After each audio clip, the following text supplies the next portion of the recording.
Eamon, I was struck by a couple of things she said in that sound, Nelly, wanting to do things naturally. Well, the people around her are going to have to do things intentionally, and that is to create some sort of star-making machine beyond the great play that she has, to have moments like she had on Monday night where she has access to stars outside of the golf space, whether it's a commercial campaign a la Nike and Bo Jackson, Tiger Woods back in the day, Agassi, Sampras, Annika Kari-Webb. It has to be something beyond the birdies. I think the game requires it. The LPGA needs it. She may not have the personality for it, but those in her orbit need to push.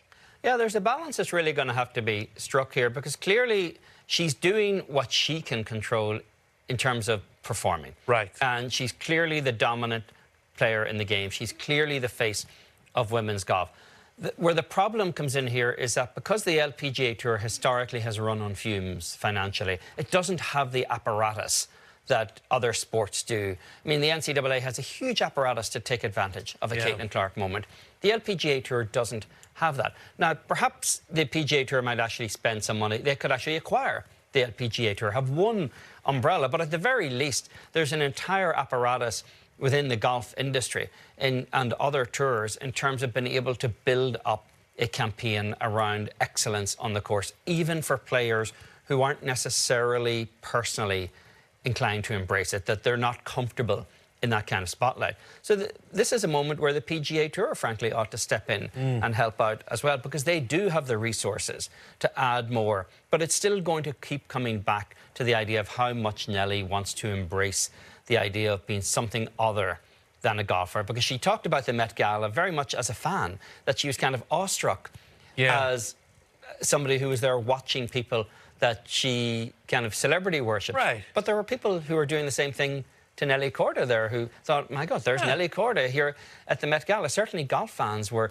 I don't think she's going to be particularly comfortable in that kind of role ever.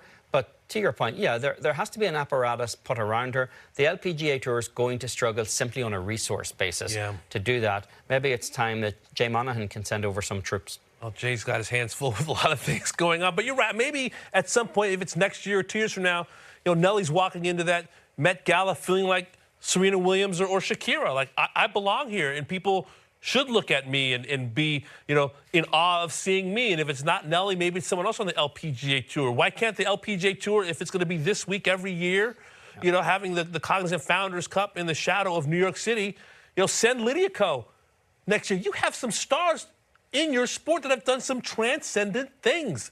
Why not, put on a great Oscar de la Renta dress as Nelly Korda did and say, you know what? We've got some incredible athletes, transcendent stars as well. Somebody's got to be building up these incredible athletes and performers. Yeah, it's a huge media market. It's a huge opportunity. But right now, she is the Caitlin Clark of women's golf. So the onus is somewhat on Nelly and the Tour to find where that balance point is.